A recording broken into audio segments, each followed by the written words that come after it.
What did I tell you, Glenn? Nate Smith coming in on the 12-meter pass. So, I definitely thought Nate would be doing that. And, sure enough, he comes out here at 12. World record holder, of course, Nate Smith, former world champion.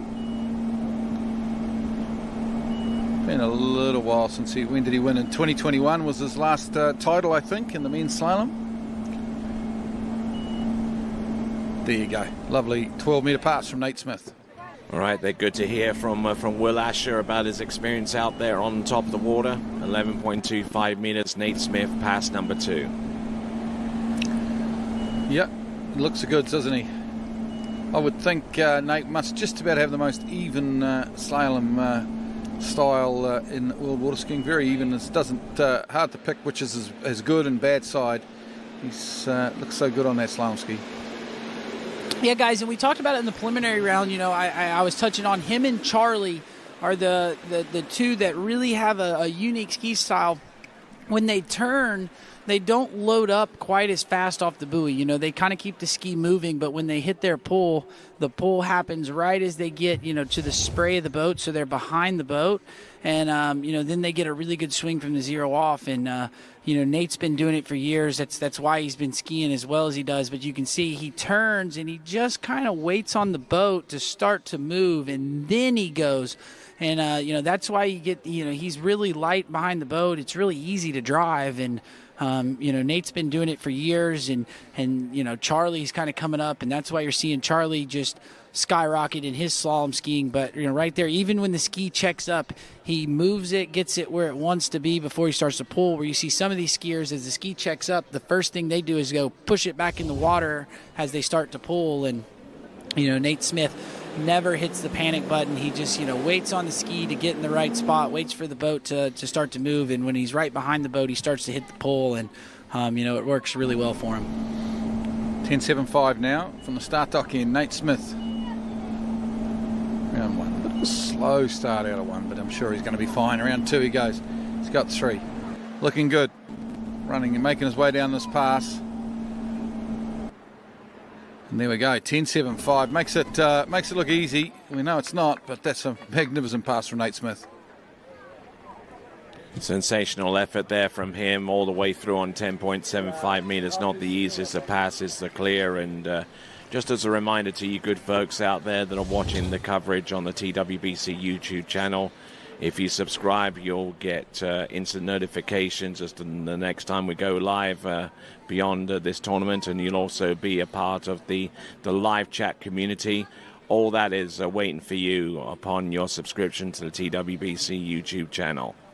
Yeah, and go ahead and subscribe so, it lets you know when we have our next one, which is next weekend. We'll be in the Republic of Georgia. So, really excited here. But right now we are in Riccetto in Italy, and we are at the 2025 Open World Championships. And we have already had an awesome day of skiing with the tricks event. We've crowned our 2 trick champions, Neely Ross and Matias Gonzalez, and then we had Jamie Bull hit the 3-peat in the women's slalom. So now we're trying to figure out which one of these boys is going to be the world champion. Big moment coming up now. This is the 10.25, and Nate Smith is chasing 5 boys. The current lead with Will Asher in Great Britain with 5 on the 10.25, because Nate has run this pass more than any other skier in history. Let's see if he can't run it here today in this World's Final. Comes out of 1, not the greatest of ones. Round 2, looking good out of 2 though. He's still there. He's on this. Round 3, looking really good. Nate Smith, he's looking on it to run this 10.25, is he? Round 5, he's got 5. I think he'll get the 6, does he? Yes, he does. And he gets the pass.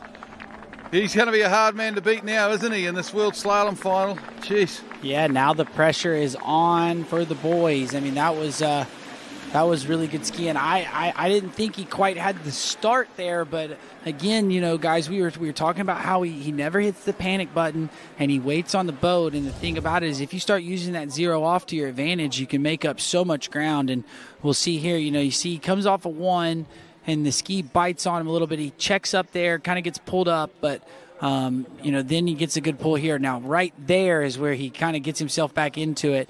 He waits on the boat there out of 2, and then now he's the same thing at 3. So at 4, you see him, he just tries to snap the ski around a little too hard. That's the first time he hit the boat a little early, and that's why you see that 5 ball. But, there off of 5, he waits on the boat, and that, he gets that 0 off to his advantage. It swings him out to 1 or out to 6 ball, and he's able to get outside of it. And, you see the fist bump there from Nate because he knows he's done the really tough thing. So now the big thing here is you want to get more than a half or 1.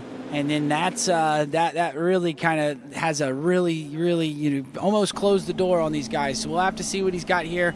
He pulled out for the gates and rolling in, and he's going to elect to get 1. So now that basically says that if any of these other guys get it, they have to make a play on 1, or they can tie him, and then we get a runoff. But Nate Smith doing a good job there. Now, I think when he pulled out for the gate, guys, I think he pulled out, and you see when he rolled when he rolled up to go to the glide, he rolled to the inside edge, and that kind of didn't get the gate that he was getting at the other passes, and so that's kind of what caused him to check up there at 1. But it was a smart play.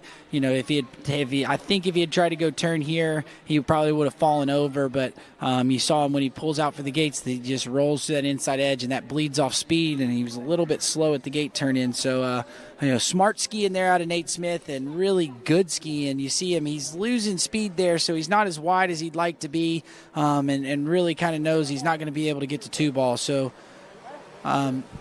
takes his.